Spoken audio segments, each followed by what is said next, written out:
karena mereka melihat masnya yang sedang berjalan membawa segelas minuman lalu duduk di samping cewek.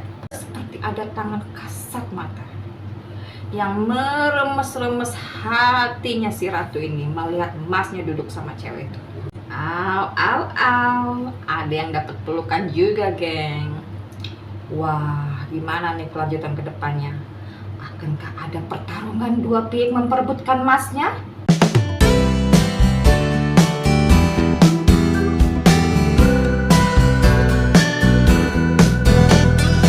Halo geng, apa kabar? Kembali lagi sama Tante Merah.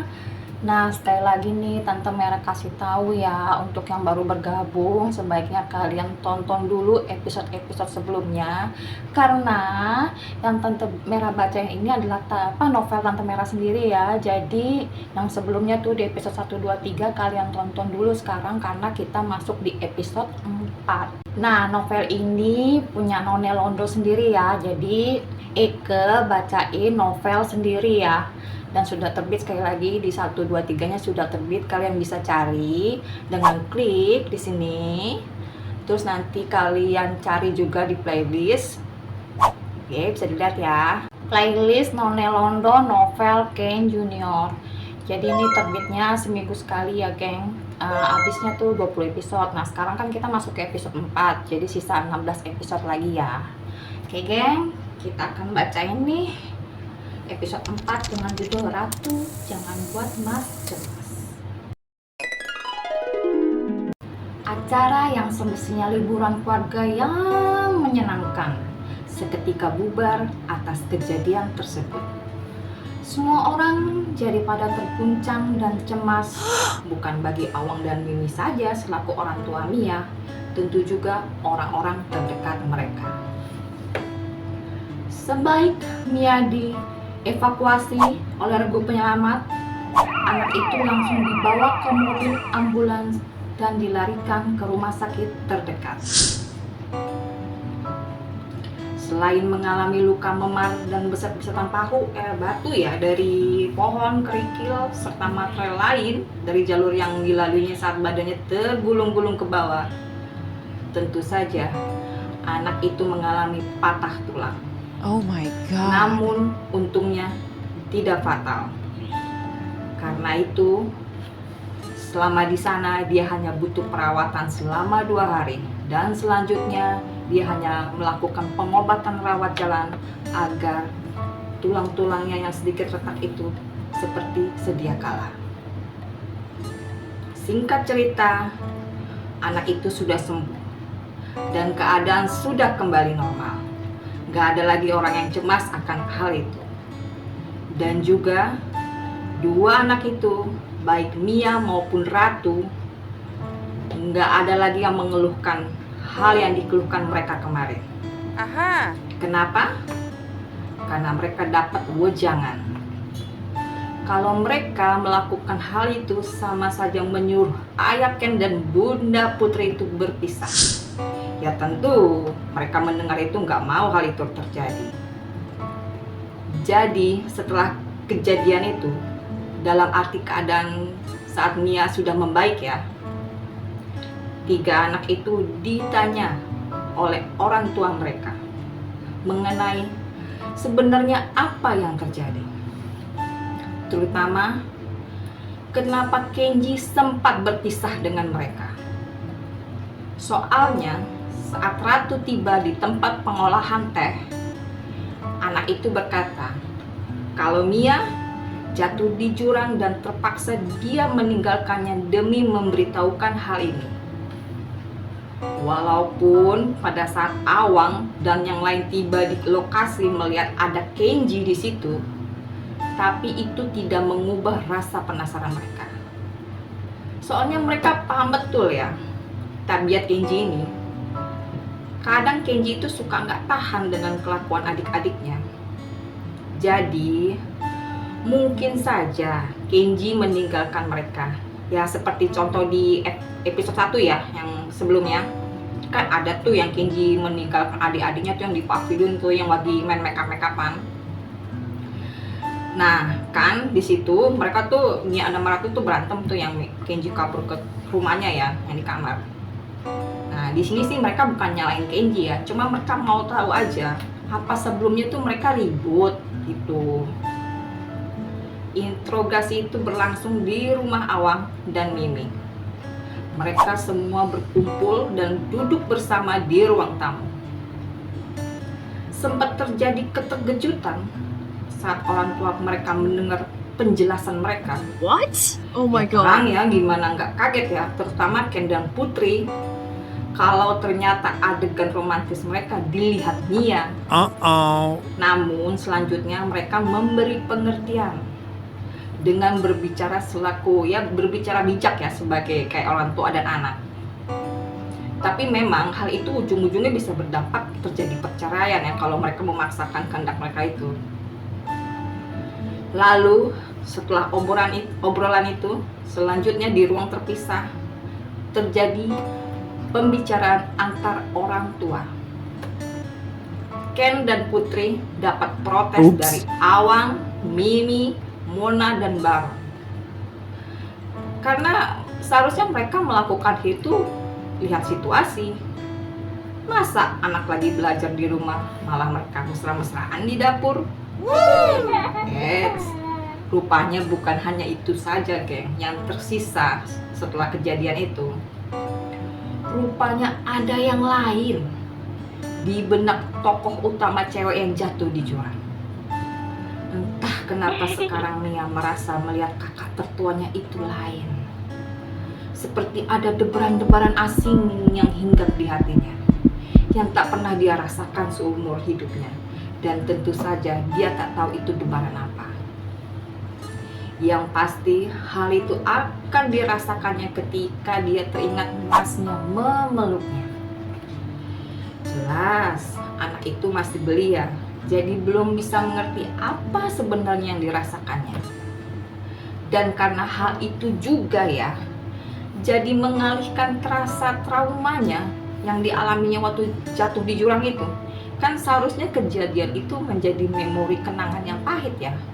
Tapi ini justru berbeda, malah jadi membuat hatinya suka berdebar nggak kurang gitu, geng. Berdebar nggak karuan gitu, geng. Oh my god. Ya kalau dia ingat hal itu ya, ingat waktu emasnya meluk dia. Au. Ini sih namanya perkara membawa nikmat ya.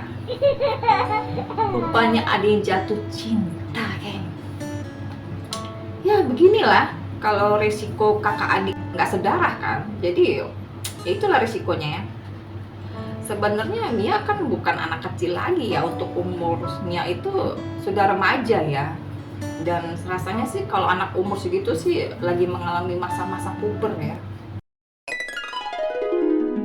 Mau kemana sih Mas? Tanya Ratu terus merengut. Iya, kok Mas nggak menemani kita main sih? Tanya Mia terus cut. Kenji nggak menjawab. Dia terus sibuk menyiapkan kepergiannya. Sekarang ini dua anak itu lagi di kamar masnya. Setelah Kenji selesai mandi dan memakai baju, dua anak itu menerobos masuk dan terus mengikutinya dengan memberi pertanyaan-pertanyaan begitu.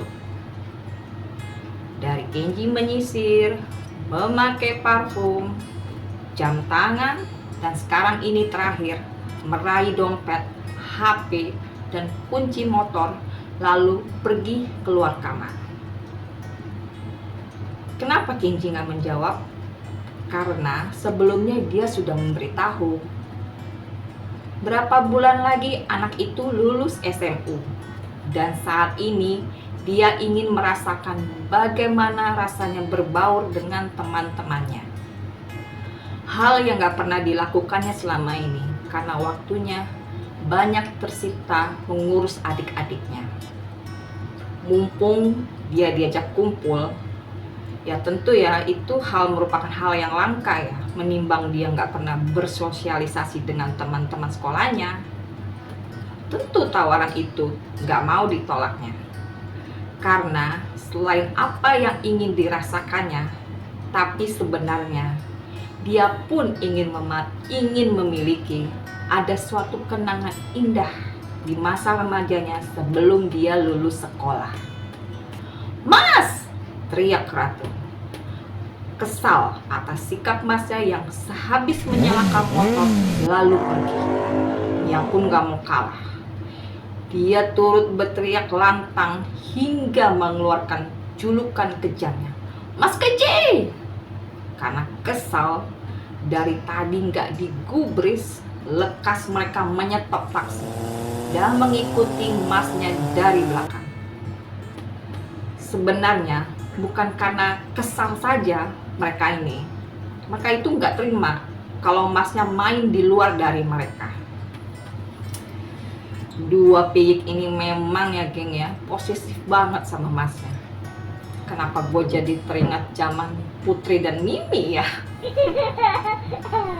Ternyata pandangan mereka terputus pada suatu gang.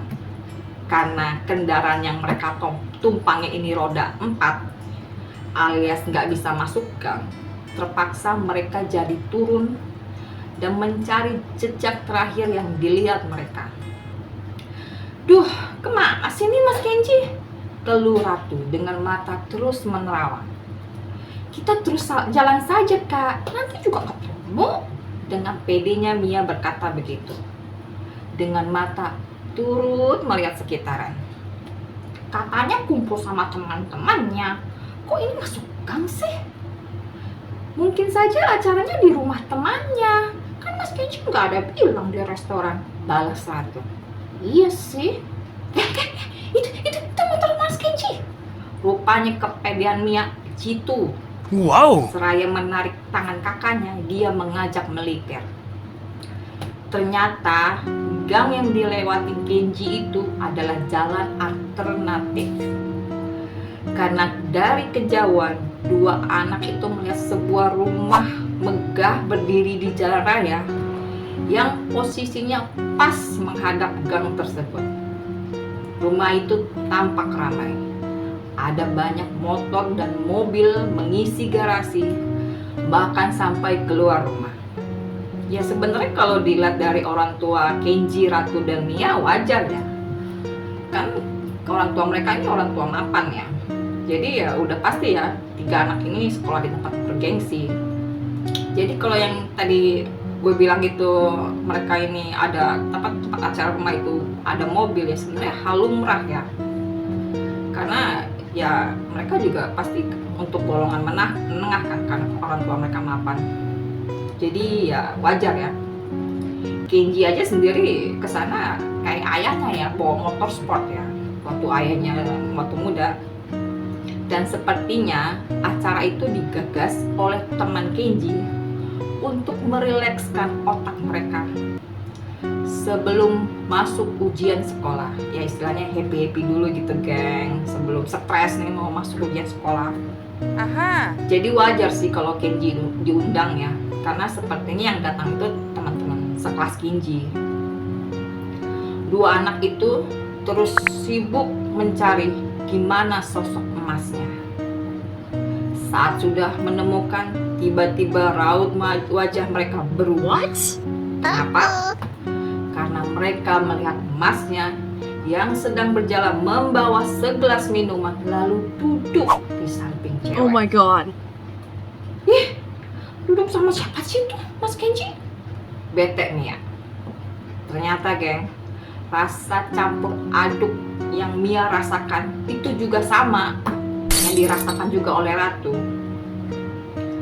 Jadi bukan hanya mereka itu nggak terima ya mainnya Mas di luar dari mereka, namun juga seperti ada tangan kasat mata yang meremes-remes hatinya si Ratu ini melihat Masnya duduk sama cewek itu. Ih, sebel kan? Gerutu Ratu sambil menghantarkan kakinya gemas ke bumi. Lalu dia balik badan dan berjalan pergi. Goodbye. Ya, sontak aja Mia menoleh dan kaget. Lekas dia berlari kecil dan mengejar. Kakak mau kemana? Pulang aja. Loh, kita kan harus memastikan dulu. Belum tentu juga itu ceweknya Mas Kenji. Jadi geng, sekali lagi ya, dua anak ini kan lagi memasuki fase puber ya. Jadi belum ngerti gitu apa yang mereka rasakan itu perasaan apa gitu. Jadi ya sesuai sepemahaman mereka aja. Ya yang tadi gue bilang di awal ya, kayak mereka tuh nggak suka aja kalau masnya memberi perhatian lain selain ke mereka. Jadi pemahaman mereka seperti itu aja. Ah, kamu aja. Setelah berkata begitu, Ratu langsung lari kenceng. Untuk kedua kalinya Mia bengong. Ya kaget gitu ya. Mia sudah pegel. Kakinya pun udah mau mati rasa. Ya wajar aja, dia udah lama berdiri di situ kan. Sebenarnya rasa penasarannya sudah terjawab. Masnya itu cuma duduk sebentar sama cewek itu, nggak lama dia ya berbaur dengan yang lain. Tapi entah kenapa dia masih berdiri saja di situ memperhatiin masnya. Ya mungkin ya, karena dia nggak terima masnya itu senang-senang dengan orang lain gitu, dia nggak suka gitu. Akhirnya rasa capeknya mengalahkan rasa posesifnya. Gak tahan juga dia tuh berdiri di situ dia. Goodbye. Mau pulang lah dia nih. Lalu saat dia balik badan, rupanya masnya ngeliat dia. Saat Kenji matanya lagi melihat ke arah gang. Loh, Mia? Lekas dia keluar dari rumah itu dan memanggil adik bontotnya itu sambil berjalan. Mia! Sontak si bontot ini yang dipanggil itu kaget. Terus dia takut-takut gitu menoleh ke belakang. Gak lama Kenji tiba di depan adiknya. Kalian pada ngikutin Mas ya? Tuduh Kenji. Mia kebingungan menjawab. Kok kamu sendiri? Terus Karato kemana? Tanya Kenji. Iya, Mia sama Karato ikutin Mas. Habisnya Mia dan Karato sebel lihat Mas sudah mulai gak mau main sama kita. Dasar anak itu ya, gugupnya cuma sebentar, geng. Memang adik-adik Kenji ini pada ceriwis. Kalau yang menyangkut mengganggu kenyamanan mereka itu nggak ada takutnya langsung protes ke Kenji. Terus Karato kemana? Tanya Kenji lagi. Udah pulang. Karena Karato langsung nggak tahan lihat Mas Kenji senang-senang sama orang lain. Lekas Kenji mengeluarkan HP-nya dari saku. Lalu dia menghubungi adik pertama itu. Gak lama teleponnya tersambung dan di sana menjawab, ya, kamu udah di rumah? Maksudnya? Ratu bingung. Jelas dia bingung, tiba-tiba ditanya begitu kan ya. Kok kamu ninggalin Mia sih di sini? Jelas kalau itu udah benar bakal ketahuan. Tapi memang mereka bakal ketahuan juga sih, karena nggak mungkin juga Mia pergi sendiri. Pasti ada Ratu gitu. Karena itu di awal Kenji menuduh dan berkata kalian. Sama si Ratu ini sama kayak Mia, kelimpungan jawabnya. Cuman sekali lagi kan dua ini nggak ada bedanya ya. Jadi cuman sebentar aja kegugupan anak itu. Selanjutnya dia jawab ceriwis. Iya, Ratu dan Mia mengikutin Mas. Emang Mas Kenji masih peduli sama Ratu apa? Kenapa nanya-nanya? Ratu nggak di rumah, Ratu ngambek sama Mas. What? Mendengar itu, sontak Kenji terkejut. Oh my Lalu god. dia menggiring adik bontotnya itu ke rumah temannya. Sambil berjalan dia berbicara. Kamu di mana? Mas nggak perlu tahu. Kamu jangan buat Mas cemas ya. Emang Mas peduli sama Ratu? Cepet katakan kamu di mana? Kenji jadi kesel. Emang Mas mau datang kalau Ratu kasih tahu? Sudah, katakan saja. Ratu di titik. Terus sebaik Kenji sudah dapat alamatnya dan menitipkan adik bontoknya itu ke rumah teman yang lagi ada acara itu, dia bergegas menyalakan motor langsung mencak gas ke sana. Beberapa saat kemudian dia tiba di tempat yang dituju. Rupanya adik pertamanya itu lagi duduk di halte. Gak jauh haltenya itu dari tempat acara Kenji. Setelah Kenji mematikan mesin motor, dia berjalan menghampiri. Melihat Masnya yang ternyata benar-benar datang, air mata Ratu jadi meleleh. Kamu tuh ya sudah ninggalin Mia, bukan langsung pulang. Ngapain kamu di sini? omel Kenji lagi. Emang kenapa kalau Ratu di sini? Lagi Mia bisa pulang sendiri kok. Kamu itu kakaknya Mia. Tapi Mas juga kan kakaknya Ratu. Harusnya Mas juga perhatiin Ratu dong. Jadi selama ini kamu pikir Mas nggak perhatiin kamu gitu? Enggak, buktinya sekarang. Kenji mengelas nafas sebentar, namun juga dia menurunkan tensi marahnya. Kenapa? Karena sebenarnya dia sudah tahu ya, memang dari kelakuan dua adiknya yang mengikutinya dan sekarang lihat adik pertamanya menangis, sebenarnya dia sudah tahu kenapa mereka begini. Salahnya sih dia merasa gitu, seharusnya dia dari awal ya beri pengertian yang baik lah, bukan bersikap keras gitu kan. Tentu adik-adiknya jadi kayak pada kaget kan tiba-tiba lihat sikapnya yang berubah begitu. Memang Mas nggak boleh main sama teman-teman Mas? Tanya Kenji menjadi lembut. Nggak boleh, karena Mas nanti nggak sayang sama kita. Siapa bilang? Sekarang saja sudah terlihat kok Mas sudah begitu. Mas baru main sama mereka saja, Mas sudah lupa tuh sama kita. Ya ampun. Kemudian Kenji duduk di samping adiknya, merengkuh badan adiknya dan menepuk punggungnya. Udah, jangan nangis ya, maafin Mas ya, udah bersikap cuek sama kalian. Mas hanya ingin sekali-kali main sama teman Mas, tapi bukan berarti nanti Mas nggak sayang sama kalian. Mas tetap sayang kok sama kalian, dan itu sampai kapanpun.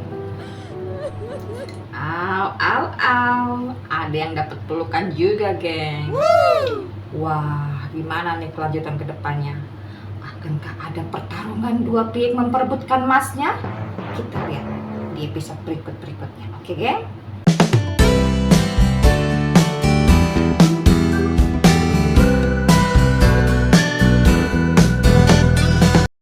Nah itu dia geng, episode 4 ya, dengan judul Ratu Jangan Buat Mas Cemas. Nah untuk kalian yang pengen tahu ini baca novelnya sebenarnya di mana sih? Ini bacanya di aplikasi Mangaton ya. Kalian download dulu di Google Store, terus baca tuh download, tulis tuh, searching di aplikasi namanya Mangaton. Nah nanti kalian cari nama penaku None Londo. Nah klik tuh None Londonya, nanti kan keluar tuh semua novel-novelku di sana, termasuk juga yang baru aku bacain ini ya. Jadi tuh aku biasanya tuh terbitin dulu di sana di episode sana, nanti baru besoknya di YouTube ku bacain. Kayak gitu, geng. Nah, oke, geng, sampai jumpa lagi di episode keempat. Jangan lupa share, like, komen, yang penting lagi adalah subscribe. Oke, sampai ketemu lagi di episode 5, geng. Dadah.